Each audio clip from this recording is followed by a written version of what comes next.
I was living in Tuskegee, Alabama, and it was pretty tough. Little town, 11,000 people, and no economy, no industry, so very tough. So I went back to Atlanta, and I started going out with my friends that print T-shirts. We go do different events, especially the historically black college football games.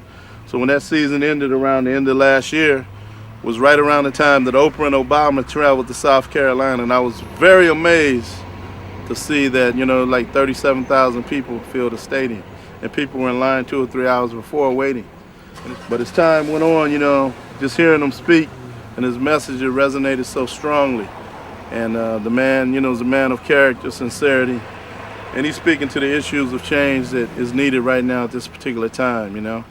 As he said, the planet is in peril, and one of the things that particularly resonates with me very strong about Barack Obama's message is, and I was hoping that the candidates would start talking about this, and he's the only one that I hear addressing it, is the need for alternative fuels, you know, us dealing with counteracting the global warming situation.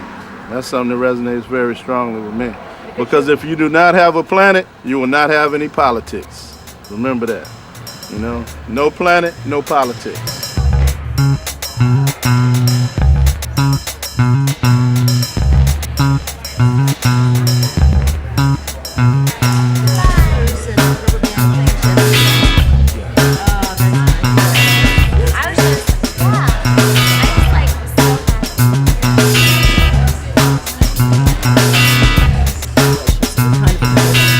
Get here, you go to this corner, that's Roberson Street, that's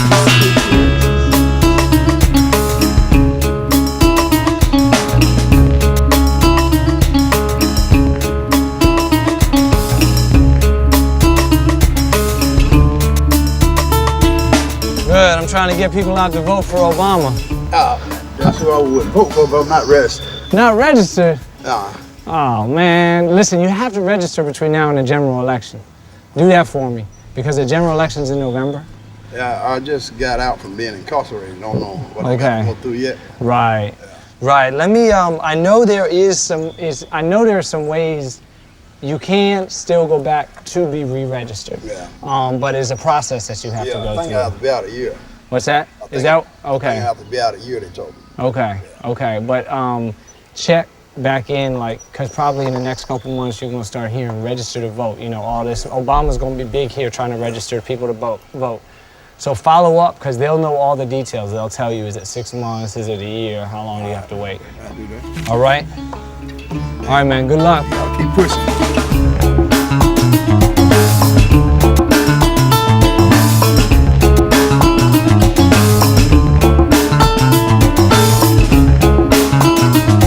Now, I just want to ask you to do one other favor we're asking everybody to do, which is call somebody you know, or 5 people you know, who may have voted or may not have voted, most importantly, and ask them to vote. Okay. And if you can, tell them why you voted for Senator Obama and try to convince them as well. All right? Okay. Thank you. Thank you. You take care now. You take care also. Take care. All right.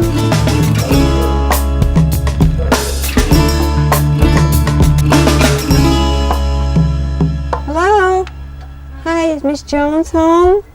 ¿Esa persona vive aquí? No. No, todavía no. Okay. No, Estamos votando para Obama. Oh, no. Okay. I think Obama is a progressive candidate. In the United States, you cannot be a socialist and win a presidential election.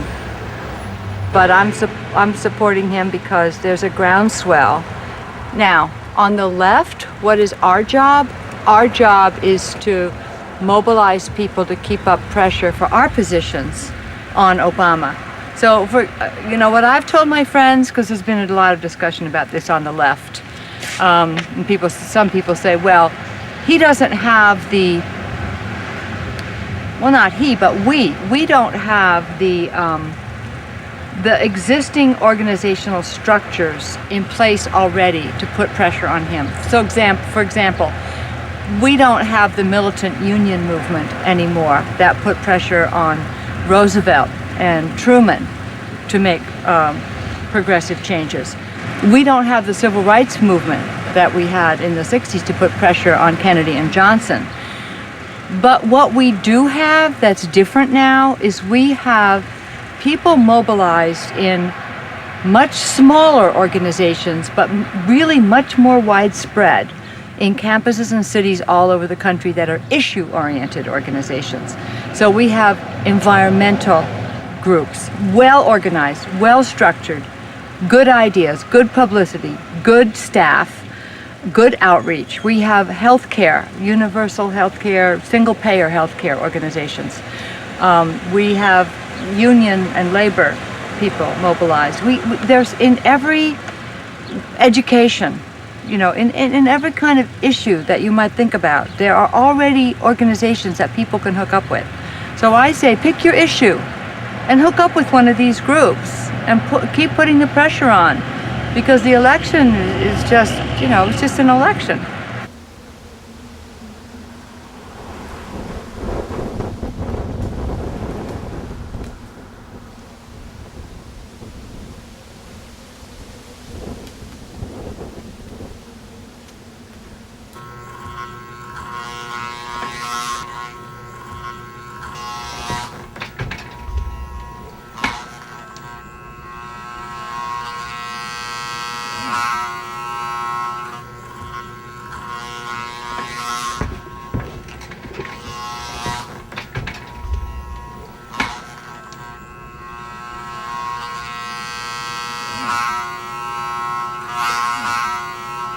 Education is definitely one of my key issues.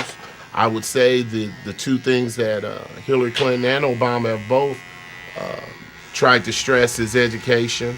Unfortunately, they've gotten off track by fighting one another over petty stuff or trying to figure out whose words are completely true and whose words are not completely true. And so we've gotten away from the issues. But education, health, the job rate among African Americans, the prison rate. I go to the prison once a week, every week. I volunteer at the prison. I go to the prison. We are overwhelmingly, as African Americans, in prison. I know that African Americans don't take up 80% of this state, but yet 70% out at the Miami Correctional Facility are African American men, which says something about children being raised without their fathers, says something about the families being disconnected.